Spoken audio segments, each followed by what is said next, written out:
अस्सलाम वालेकुम my YouTube family. उम्मीद है आप सब लोग ठीक ठाक होंगे। मैं और वली भी अल्हम्दुलिल्लाह बिल्कुल ठीक हैं। आज की वीडियो में जो है वो मैं आपके साथ अगेन कुछ इंपॉर्टेंट टिप्स जो है वो शेयर करने वाली हूँ, जिसमें मैं आपके साथ जो है वो नीडो जो हमारे पास मिल्क होता है उसकी जो है वो करैक्टरिस्टिक्स और उसको कैसे यूज़ कर सकते हैं आप अपने टॉडलर्स के लिए, उसके बारे में आपके साथ शेयर करूँगी।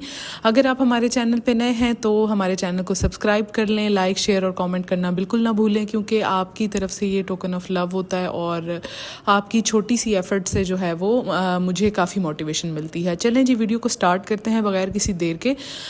सबसे पहले तो मैं यहाँ पे जो है वो इसको डिस्क्लेमर समझ लें या जो भी समझ लें, मतलब ब्रेस्ट मिल्क जो है उससे बेहतर कोई भी दूध नहीं होता। बच्चे को जो है वो 2 से 2.5 साल तक बॉयज़ और गर्ल्स को रिस्पेक्टिवली जिस तरीके से भी आपको ब्रेस्ट फीड करवाना चाहिए, लेकिन अक्सर किसी सर्टन रीज़न की वजह से जो है वो आपको ब्रेस्ट फीडिंग या तो रोकनी पड़ती है या आप टोटली नहीं करवा, तो उसमें बिल्कुल भी परेशान होने की ज़रूरत नहीं है। आप बहुत ज़्यादा उसके अल्टरनेट्स आ गए हैं और आप जो है वो उनको इस्तेमाल करते हुए अपने बच्चे को जो है वो आप हेल्दी, टोटली आप हेल्दी बना सकते हैं। उसमें सबसे पहले तो जो है वो नीडो है।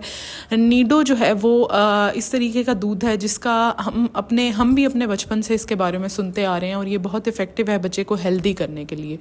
जब बच्चे टॉडलर स्टेज में आ जाते हैं, यानी 1+ हो जाते हैं, तो वो बहुत ज़्यादा क्रैंकी हो जाते हैं और बहुत पिकी ईटर्स हो जाते हैं। तो जब तक वो छोटे होते हैं, हमारी बहुत छोटे होते हैं, यानी टॉडलर स्टेज में एंटर नहीं किए होते, तब तक तो हमारी एक्सेस में होते हैं, वो मोस्टली बच्चे सब कुछ खा लेते हैं।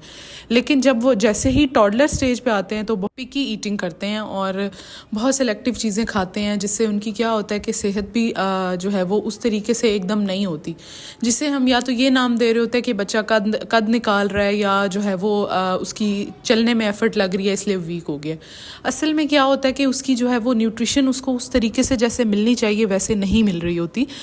तो इस वजह से क्या होता है कि बच्चा जो है वो थोड़ा वीक हो जाता है। तो जब बच्चा चलना शुरू कर देता है तो उसकी हड्डियों को स्ट्रॉन्ग करने के लिए ख़ास तौर पे जो है वो आपको नीडो का इस्तेमाल करना चाहिए। नीडो जो है वो बहुत जाना माना दूध है और ईज़िली अवेलेबल होता है 375 ग्राम्स की पैकिंग में और 900 ग्राम्स की पैकिंग में, जो आपका ईज़िली जो है वो महीना उससे निकल जाता है बड़ी वाली पैकिंग से। उससे क्या आपने करना है कि आपने जो है वो 2 फीडर लाजमी इस दूध के देने हैं। आप काऊ मिल्क दे रहे हैं तो उसके साथ साथ आपको नीडो भी अपने बच्चे को साथ शुरू करवा देंगे, तो उससे जो रिक्वायर्ड उसकी प्रोटीन्स हैं या जो भी उसको न्यूट्रिएंट्स दूध से मिलने हैं वो उसको कम्प्लीटली मिल सकेंगे।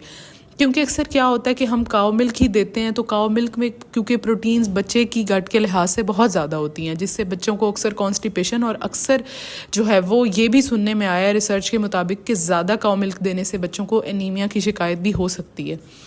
तो इसलिए हमें कोशिश करनी चाहिए कि जो है वो इस तरीके का आप दूध इस्तेमाल करें जिससे बच्चे को न्यूट्रिशन भी पूरी मिले। तो जो है वो नीडो आप साथ साथ दें, काऊ मिल्क दें, लेकिन उसके साथ साथ नीडो भी लाजमी अपने बच्चे को दें। उससे क्या होगा कि बच्चे की जो है वो सेहत डे बाय डे जो है वो इम्प्रूव भी होगी और बच्चा एक्टिव होगा। क्योंकि जो छोटे बच्चे जो चलना शुरू कर देते हैं तो वो बिल्कुल भी टिक कर नहीं बैठते और बार बार उनको जो है वो चलना होता है। अब दुनिया को उन्होंने एक्सप्लोर करना है, तो आपको ही बच्चे के साथ एडजस्ट होना होगा और उसको हेल्दी करने के लिए जो है वो आपको ही अपनी ब्रेनस्टॉर्मिंग करनी होगी। तो आप लाजमी इसका इस्तेमाल करें और कमेंट्स में मेरे साथ फीडबैक ज़रूर शेयर कीजिएगा। उम्मीद है आपको वीडियो पसंद आई होगी। Thanks for watching. अल्लाह हाफिज़।